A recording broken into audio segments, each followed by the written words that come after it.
What's up guys, DukeSloth here, and it was time to make a new tier list with a new patch. We haven't done a tier list in a while and I figured it would be time to update it because quite a few things have changed, and we had the Epsilon Invitational, which allows us to get a better insight on where certain gods are placed at the moment. As always, tier lists are a indicator of where a god stands and can give you an idea of how good a god is, but in the end it is personal opinion, so they will differ from person to person. We are gonna use the Juice tier list, even though two gods are not in here. We will talk about them separately. It's Erlang Shen and Terra, but I just like the format better with the A+ and just S and S+, whereas the other tier lists that are updated at the moment don't have that. If anyone has a better tier list that doesn't have these, does not have extra S- and so on, let me know. Right, with that, let's get right into it. Number one is Agni. Agni has seen some play, actually, recently at the Epsilon, and I would put him where he's pretty much always been. He is in A, solid performance, and nothing bad about him, really, but often better picks. Has to have the right team comp, but then he's very solid and works. AMC, B, for the B. As always, very gankable. No real reason to pick him over other hunters at all. Even the other immobile hunters are in a better place. New patch doesn't bring anything for him. No reason to pick him. Apwash, probably B+, maybe even B.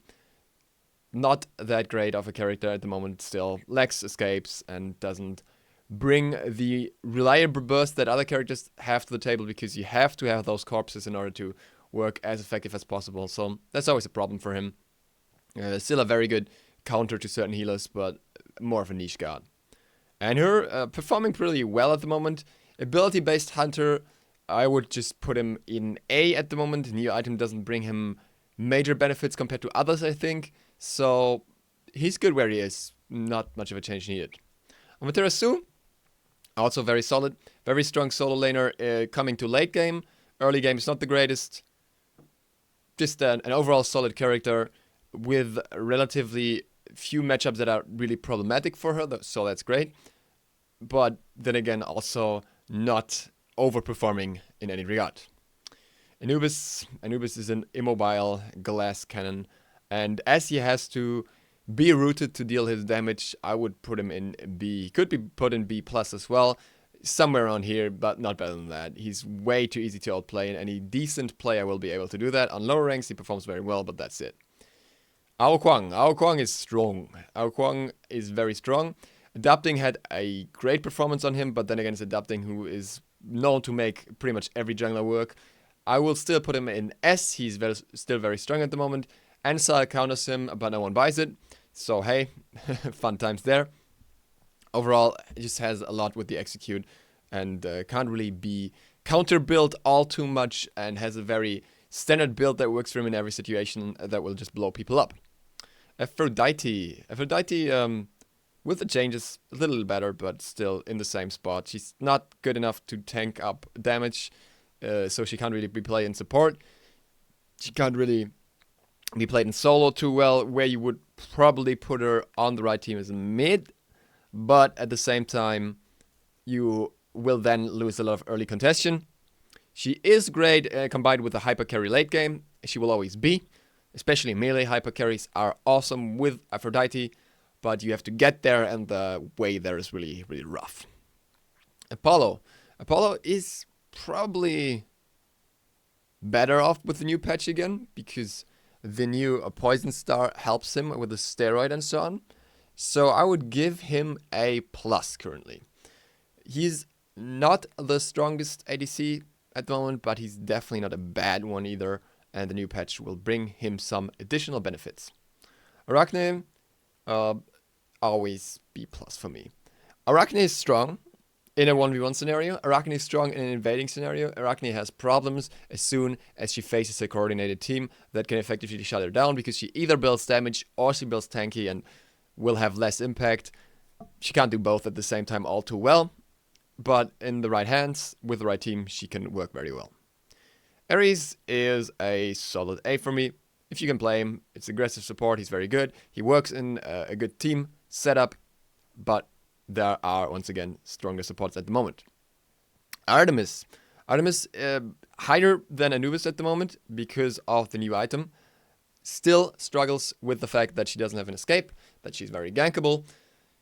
She could maybe even be A at the moment, and if you don't shut her down, she's very scary at this point, but she is just not the greatest god for Conquest overall due to the lack of an escape or mobility, and there's another god without an escape that just does that better. Athena has not seen too much play at the Epsilon Invitational, but is still a very good support. She still has that global presence and the high aggression and a very good CC, and I would put her in A+. She's very, very strong still. Could bounce between S and A somewhere depending on how you want to put it, but definitely not bad. Definitely not bad by any means. Awilix, solid A, as always. Just a situational pick, very strong in those situations. Weaker if those situations don't occur, if there's no knockups, no leaps, whatever. If you fall behind, she has a problem. She does not have the same global presence as some other junglers. She does not have the same teamfight presence as some other junglers. So she's okay, but at this point I would rather put her in B+ than in A+. And that's sad to say, but that's just what it is. Bacchus is very good. Bacchus is still, after his nerfs, he has a lot of potential. The knockup CC is one of the best in the game. AoE ultimate that just completely zones on the team combined with high damage. I would probably even consider putting him S. I'm not quite sure, somewhere between S and A+. Given that he has not quite performed up to his standards at the Epsilon, I would just put him in A+, obviously. Bakasura works when you know how to make him work. Bakasura, in my opinion, very underrated at the moment. He went from, oh my god, this guy is so OP all of a sudden, to, oh my god, he's trash again. Simply because of the removal of the insta-clear potential for the boar. But with the boar on solo side gone anyways. But he's not as bad as people think he is. You need to have a team that either allows him to snowball, or you need to be smart enough to steal buffs early and that way get your aggression up. He does not have the same gank potential as other junglers, which makes it problematic for him to jungle. Solo, he's got some counter matchups, but you just want to frontline in solo, so it's a bit of a problem of him not having the perfect place. But if you ever get to mid game and if you ever get to that snowballing point, he is still very, very scary, and as such, I will put him in B+. Bastet goes right with him. Bastet is not the best boxer, trader, or anything by any means at the moment. Does not have the greatest presence. Has annoying ganks though. As long as he has those cats and the mid laner doesn't get sprint, he's gonna have a problem. The point with Bastet is always that her core in the late game is split pushing. Split pushing works in the right team comp, or in the wrong team comp rather, if your team doesn't play like a team. We've seen high level split push play by enemy, so it's not out of the window. Overall, she's not the best jungler, but for that particular scenario, she's good. Bellona is strong. I will give her A+ at the moment. She has not seen too much play at the Epsilon. She did not quite, or she's not quite on the same level as some other solos at the moment, which is why she's A+. But she's still a very, very strong pick. Never underestimate a Bellona. She still has very good solo lane presence and late game transition. Cabrakan got these nerfs that he didn't need, and why though? I don't even know how to feel about this man anymore. I don't know what it is with Cabrakan, why he couldn't just stay in solo A Raws. I think he's still okay, but the problem is that it's not really a reason to pick him. I would put him in A because you can make him work, but Cabrakan jungle is not at its greatest at the moment. Cabrakan solo is not at its greatest, and Cabrakan support isn't either. But he's not bad, so A it is. Chaac, Galat gets a B+. Just not impactful enough late game, but he's not gonna lose lane unless you're a complete fucking idiot, which can happen as well, you know. I've seen people lose lane hard as Chaac. Then you should probably reevaluate their life or whatever, I don't know. But he's a lane presence. You will not bully him out, but then his presence falls off so hard that, you know, And his X is very telegraphed. So that's Chaac for you. Chang'e, probably around the same spot. Maybe even B. She's just not impactful enough, not really a place for her. And come late game, she's still great, but you need to get there and it takes a long time. And even then, she's not invincible. I will give her B+, but she could easily drop into B as well. Chiron is fine. I don't know when people think that Chiron is weak or anything. Chiron still has nice healing, is a good hunter from mid lane as well, has nice poke. There are just better ones at the moment, but he's not bad by any means. Chronos, I feel, is very, very underrated.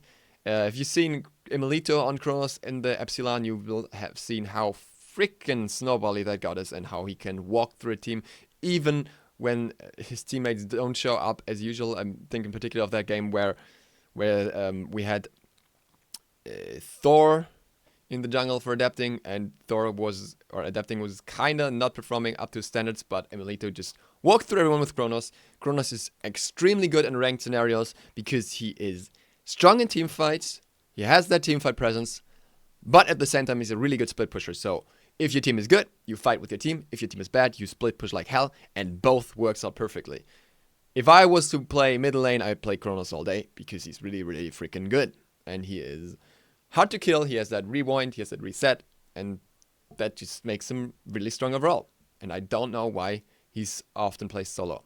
Cupid is actually surprisingly fine with his ultimate speed increased. He has some potential against certain guards. He's, for example, a good rage encounter, and that's good. That's all he needs. He still lacks lane clear, which makes him weak in the early, but there's the fact that he's got ability damage that can just scale up stupidly with the hard bump, so I would say he's in a very good spot. Now for the broken boy, Fafnir. Fafnir gets a nerf this patch, taking away some of the protection reduction, which is good, which is needed. I think he is still a beast, because a lot of his power is in his 2. He was highly underrated when he came out, and now that he's got some buffs, he is really, really strong and really frustrating to deal with. So, S+ for this boy. The fact that he has an escape into... Oh, sorry. If you try to kill a Fafnir, you have to fight through a heal. Relatively weak heal, but whatever, it's a heal. A stun, so he will interrupt you. A leap. An ultimate with damage immunity, another heal, another stun, and another leap. Think about that. That is his whole kit if he wants to get away from you.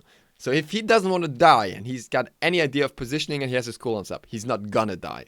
At the same time, he has got an incredible steroid. At the same time, he's got incredible gold gains, allowing him to get ahead easy, but also not fall behind when the team is behind. The only thing about him is that he's mechanically challenging. You need to hit that hammer. If you don't, you have a problem. Done. Very, very strong. Needs nerfs.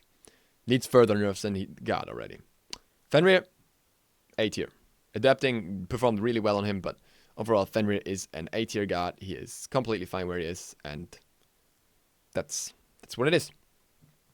Nothing bad about him. I was maybe a little better than Awilix, actually, but not enough for me to warrant A+ over some other junglers. Freya also, I feel, very underrated. Had some really good games at Epsilon, and is a very strong character overall. Bullies out other hunters in the lane at the moment with Golden Bowgun a lot. Gets a buff next patch, an indirect buff via Spear of the Magus, so even more power for her, even more damage. Really hard to prevent from snowballing, and not as gankable as people think with the banish and the ultimate. So really, Freya is scary. Freya is something you don't wanna face if you don't have to. Yep gets a buff, and the buff is strong. The buff is really strong. I am not entirely sure if I want to place him in A+ or S, because we haven't actually seen performance of him this patch, but he will be better. I will give him A+ for now, because I know that aggressive support are mostly favored, and you need the right team comp to make something like that work, because you need to get through that early. But overall, I think a very good god. Guan Yu. Guan Yu is also performing very, very well with the healing, with the aggression. We've seen him in support, and he is doing very well. We've seen him solo as well. He's doing very well there. I am, once again, not so sure if I want to put him S or A+, but I will actually give him S, simply because he can be played very well in 2 roles. and he always has crazy late game presence, no matter how bad the team plays. Hades. Hades is actually quite fine. There's just no real room for it. In mid lane, you have to watch out for specific matchups, or you very easily ganked.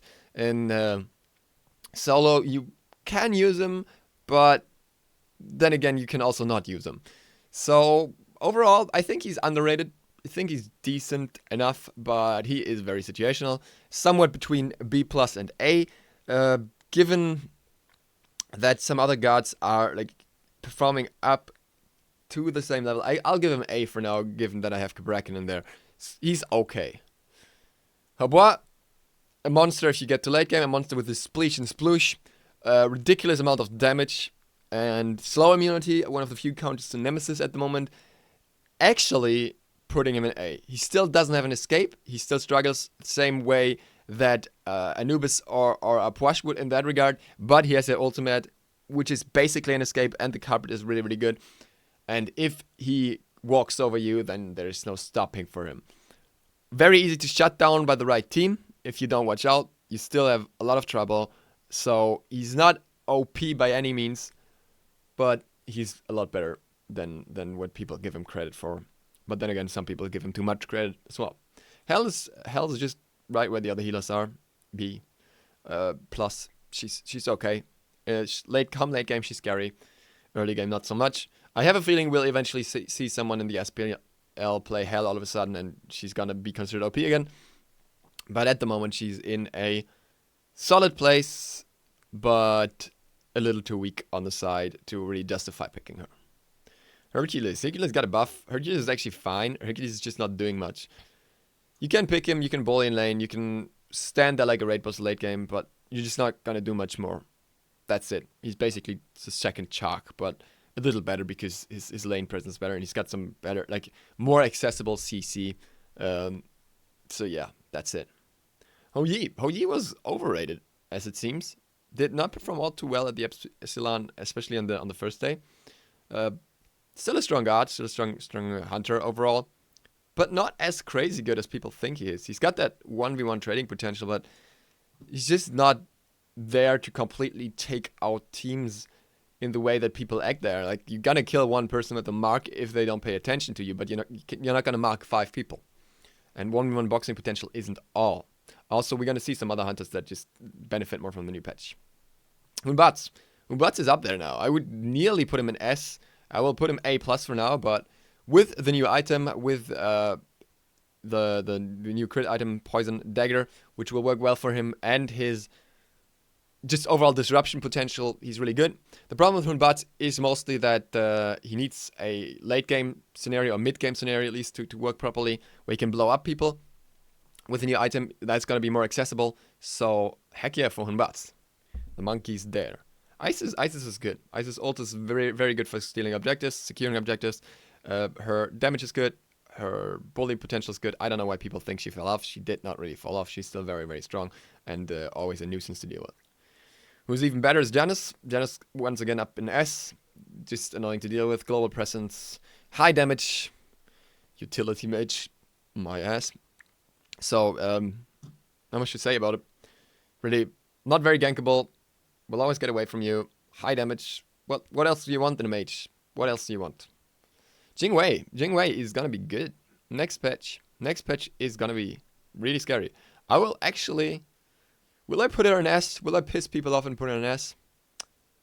I might. She has built-in crit and she has an escape. I combine that with the slow and her own haste and fatalis. You're not gonna get away from her. I would give her A+ for now, because she's not quite there yet. We'll have to see if she actually performs the way she should with the new item. But at least A+, if not S. I'm just saying this now. She could easily be S, but given that she was A before, around A before, we'll just wait out a little if she actually makes it up there.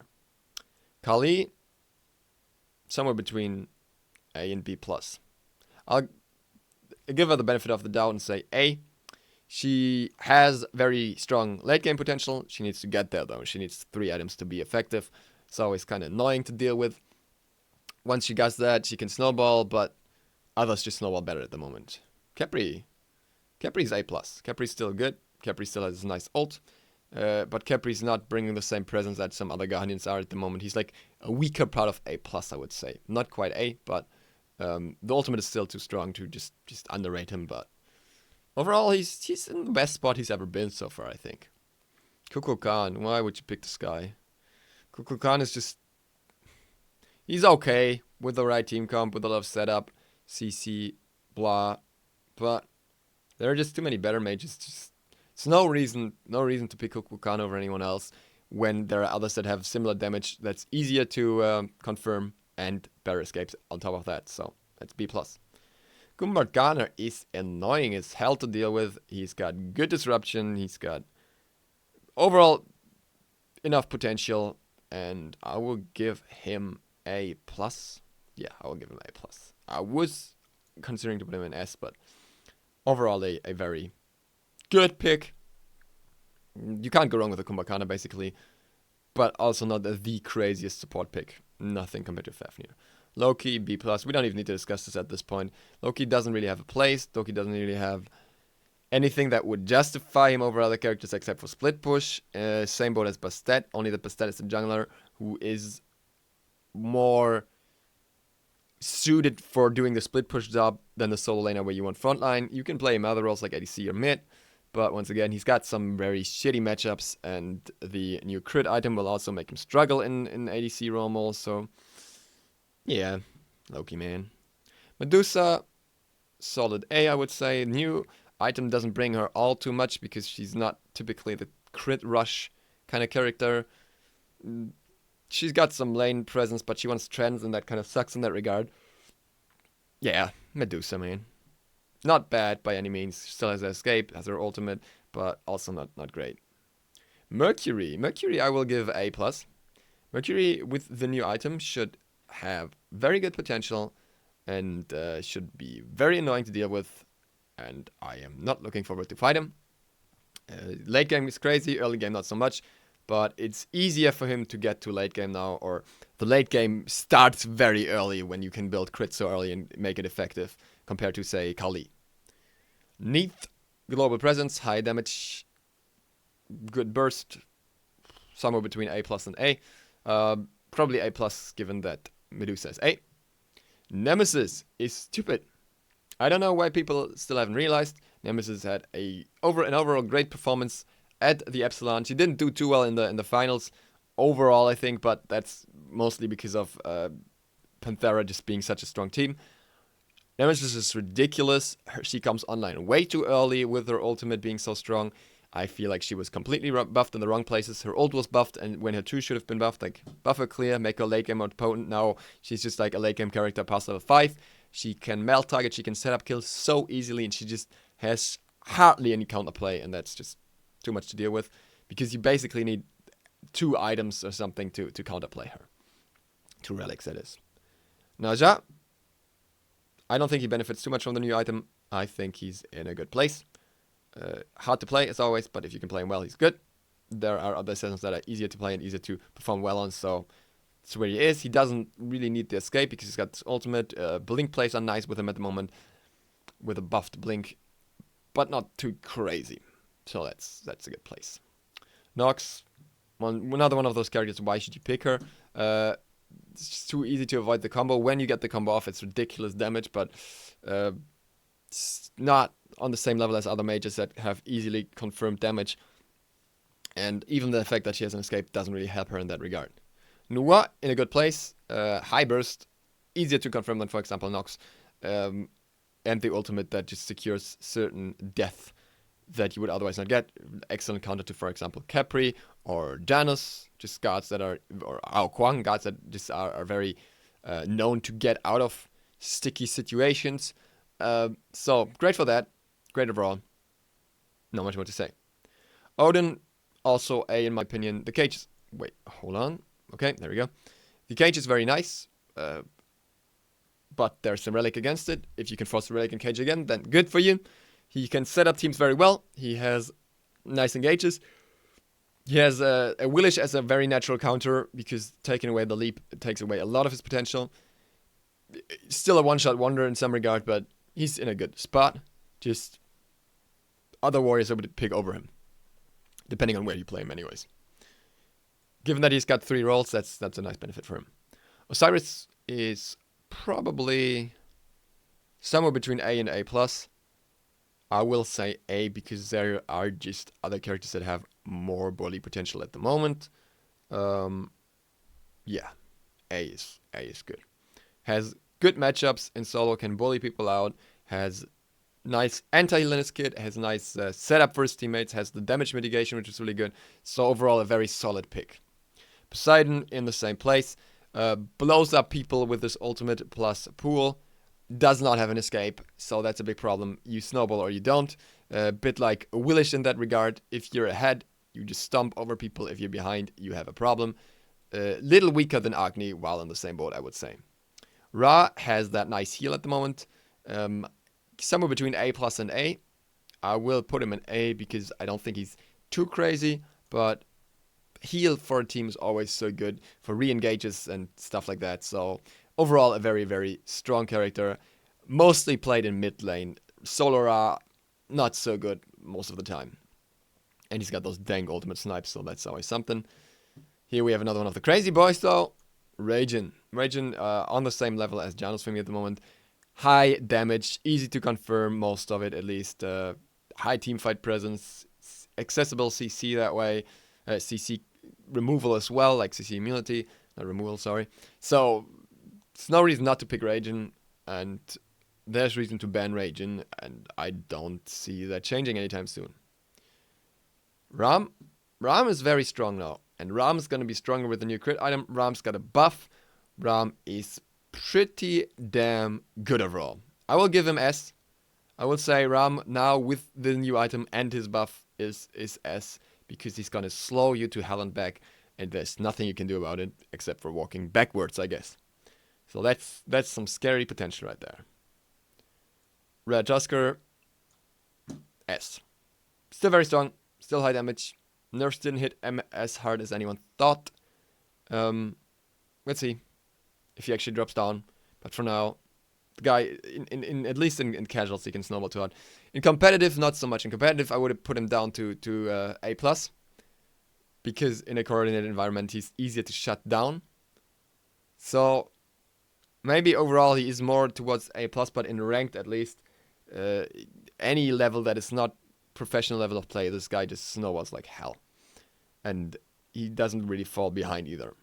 Raven has seen some play at the Epsilon, and he has performed really well overall. He's a really good bully, and he is a character that can easily withstand Erlang Shen in the solo lane. So this guy is good. I'll give him A+, but he could easily drop up or like climb up to S as well, because this guy is just performing really well at the moment.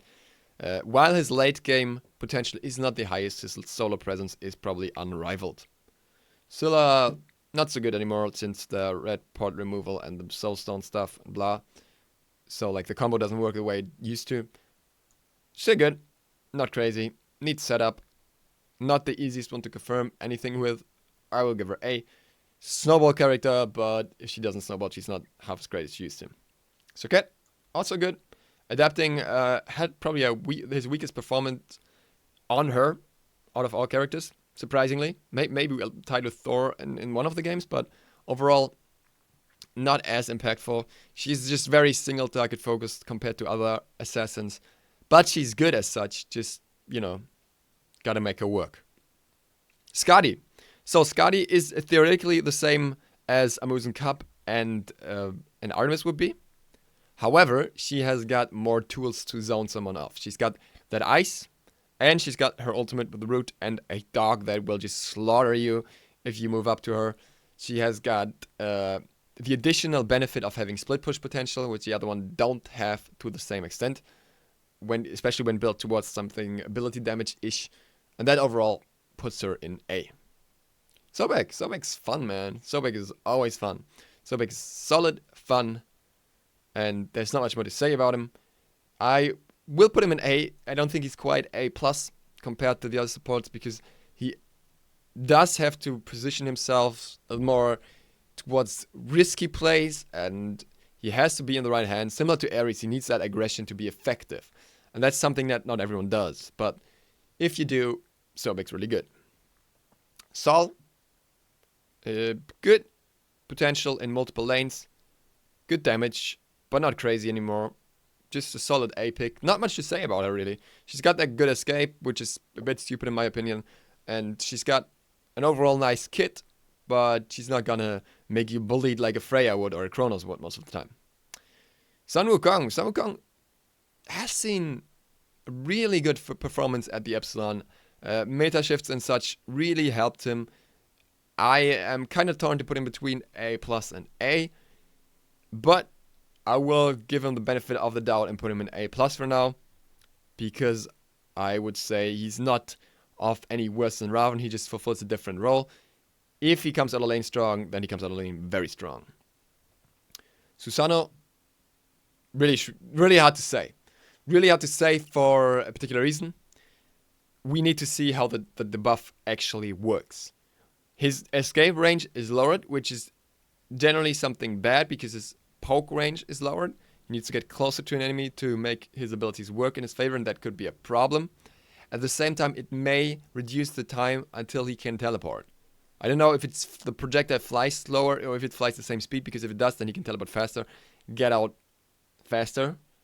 So, really hard to say. Depending on that, he could be anywhere. I will say A plus for now. He's still a strong pick. But if the nerf works out against his favor, then he's not quite S plus anymore. If it does work in his favor, he can easily go up. We find out within the next days. Sylvanos, yeah, he's nice, but he doesn't have an escape, and he's shut down so hard when you don't have a coordinated team, and that's just his problem. And other supports running around with 2 escapes. Look at this guy. And a damage immunity, and 2 heals, and anything in between, and he just doesn't. And Terra does the same thing much better. Thanatos. Weakest jungler. Probably B tier. Thanatos is really good on low levels of play, and he will snowball the shit out of you. And he will take you down, and you don't have a chance to fight him. Anywhere where people have understood not to fight a Thanatos at level 2, you will see a completely different picture, because Thanatos' late game presence is just freaking irrelevant compared to some others. Yes, he is a setup character, but no, he does not bring the same thing to the table as others do, especially when you have gods like Thor or Ratatoskr in the picture that just do the same shit so much better.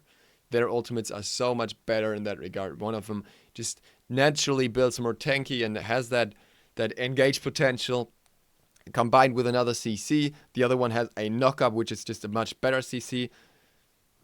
Why pick Thana over them? Just no reason to. And with that, Thor disappears. Whoop, not there, my friend. S is where he disappears to. Thor is good. Thor is strong. Thor has setup. Thor has CC. Thor has global presence. Thor has early burst. Thor has the potential to fight multiple enemies with his passive. I don't know why the guy never got a nerf. For a brief time, he seemed a little weaker because of Ratatoskr's presence and Susano being so strong. But overall, Thor has not changed. Thor is still just stupid good. Tyr is a... Tyr in the right hands is an extremely strong bully. Takes everyone out of lane. Is not killed. Tyr in the wrong hands is not that good at the moment when you have characters like Raven being very present, and Raven being one of the few characters who can effectively bully a Tyr. Also, Erlang Shen kinda makes it difficult for him to get a kill. Ulrich got a buff. Why? Ulrich got a buff for no reason. Ulrich is strong now. I will put him in A, because the new item doesn't benefit him as much. A plus, I'm sorry. But he is better than your average hunter at this point. Vamana is strong, could easily even get to A+. Somewhere in between, I will put him in A. Good lockdown potential, strong ultimate. Some other solos just perform better. Vulcan is pretty damn annoying at the moment, really strong. With his buffs, where he can just drop his ultimate in place and still deal a lot of damage, Vulcan is become a nuisance to everyone that even tries to get into middle lane, and that turret just hurts, and yeah, that's Vulcan for you. at this point, Vulcan is just very hard to deal with. Xbalanque is fine. Not bad. Nice ultimate. No benefit from the new item, or a relatively low benefit from the new item until very late game. So, yeah. Xbalanque is an A. And that's a good place for him. Xingtian, also an A. I don't know what with people that think he needs a buff, because Xingtian has been played in the solo lane on the Epsilon because he cannot be bullied out. He has stupid sustain. He has built-in percentage damage. He has okay clear. And that's all he needs. He has got lockdown potential. His ultimate is very strong. I don't know what people think why Xingtian is bad. Xingtian is in a very good place. He's not crazy strong, but he's pretty much unkillable and near ungankable. Ymir is also very strong, also present in solo and support at the moment. Not so much support, rather solo actually, but good place. Good potential, but not crazy. Buff was nice for him, but it didn't break him. He's not quite on the same level as those supports that have an escape. He's not quite as bad as Sylvanas because he overall brings more to the table in terms of a lockdown and threat potential. Zeus. Zeus has a nice amount of damage, is very gankable, but is in a good place overall. Take that lightning bolt. If he had some more escape potential, he could easily get Raging levels of strong, but as it is, Raging is just as strong as Zeus, mostly. Utility mages seem to be a problem for Hyris. I don't know. Nothing new there. Last but not least, Zhong Kui did not work out as well as he should have in the picks, and is not that great at the moment. Does not bring the same presence to the mid lane. Is not a favorable solo pick, and therefore is in B+, along with quite a few others. And with that, we're talking about the other two characters that are not here. One of them being Terra. Terra is strong. She's got a strong heal. She's got good escapes. She's got a very strong global ultimate. And we will see how the new ability works with her 2 works with the sped up wind up time. I think it will work in her favor, giving her more lockdown potential. I would say she is probably in A+. Pretty sure Terra ends up being A+ for now. Unless somebody finds out like a stupid glitch build and then she's all of a sudden S+. Erlang Shen. Erlang Shen is somewhere between S+ and S and A+, sorry. Erlang Shen is not as good in solo as people thought he would be. He's good, but he's not crazy good. A lot of people thought he would just break everything by existing. He is very, very strong though. He's got a lot of potential, and especially in jungle, he's annoying. Excuse me. Annoying as hell to deal with. If he falls behind early, he has a problem. If he doesn't, he snowballs. New item is solid for him, Poison Dagger, though he could do the same thing with Frostbomb beforehand. Maybe I will try how good the two are if you combine them, but that could make him work very, very well. So overall, a solid pick, good guard, very strong. Does probably need some nerfs. So thinking about that, saying that he will probably need some nerfs, I would put him in S, and hope that his kit gets changed a little bit so he's more warrior-ish and more interesting to play, because at the moment he's just a basic attack assassin that snowballs very early. Just a hardcore version of Bakasura or Kali, really. And that concludes this tier list. Now that we've actually covered all gods, even the hidden ones, hopefully we get an updated version soon, where we can get the new ones with pictures. As always, I will be uploading another video tomorrow, so new videos every day. I'll also be streaming shortly after this video goes up on Twitch TV/DukeSloth. I hope this was informative, I hope this was helpful. Remember that tier lists are always a big part of personal opinion, combined with some numbers and statistics that are available to us and some personal experience. With that, thank you guys for watching. DukeSloth out.